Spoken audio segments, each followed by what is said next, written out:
সংসার মানে কি শুধু দুবেলা রান্না খাওয়া, স্বামীর প্লেটে বড় মাছের পিসটা তুলে দেওয়া? সংসার মানে কি শুধু বাচ্চা উৎপাদনের প্রসিডিউর, স্বামীর সব অত্যাচার সহ্য করা, স্ত্রীর সব চাহিদা পূরণ করা, মধ্যরাতে শরীর বিনিময়ের মহা উৎসব? না।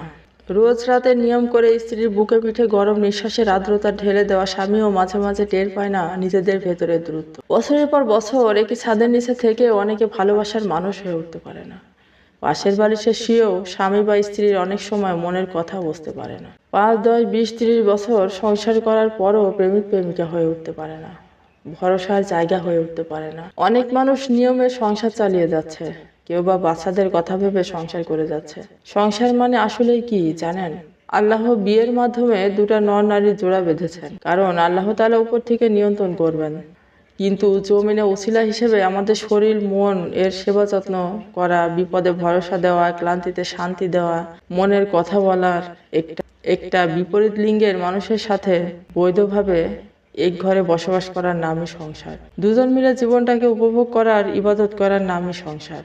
সকল অপ্রাপ্তির মাঝেও যাদের মনে হয় যাক জীবনে সুখ পায় বা না পায়, শান্তি তো আছে, আমার একটা ভালোবাসার ভরসা দেওয়ার মানুষ তো আছে, তারাই সত্যিকারের সংসারী। স্বামীর শরীরটা ভালো নাকি, কাজের প্রেশার কেমন জিজ্ঞাসা করুন।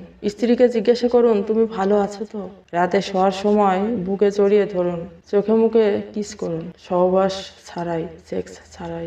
স্বামীর চাকরি না থাকলে, ব্যবসায় লস হলে ভরসা দিন।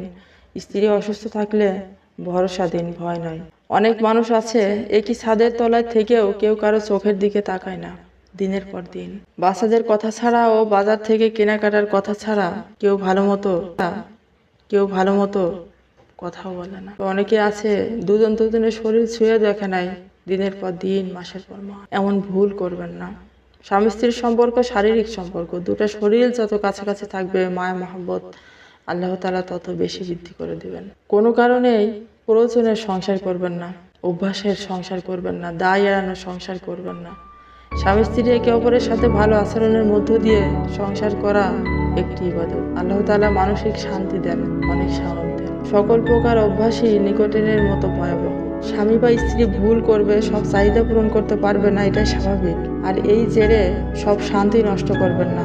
কেউ কারো প্রতি কোনো ব্যাপারে নিষ্ঠুর হবেন না, অত্যাচারী হবেন না। চলার পথে অনেক ছোট বড় সমস্যা বাধা আসবে, দুজন দুজনের ভরসা হয়ে পার করবেন। কোনো খারাপ পরিস্থিতির জন্য কেউ কাউকে চূড়ান্তভাবে দোষী করবেন না, দায়ী করবেন না, অহংকার করবেন না। যার কাছে প্রতিনিয়ত বস্ত্রবিহীন হচ্ছেন, যার শরীর আপনি দেখছেন, যে আপনার শরীর দেখছে, তার কাছে মূল্যবোধ দেখাতে গিয়ে সংসারে অশান্তি ডেকে আনবেন। দুজন দুজনের মান ভাঙাবেন, রাগ জিদ ভাঙাবেন। এটাই মানুষ চায়, যে তার মান ভাঙানোর একটা মানুষ আছে, তাকে বোঝার একটা মানুষ আছে। ভালো থাকুন। আসসালামু আলাইকুম।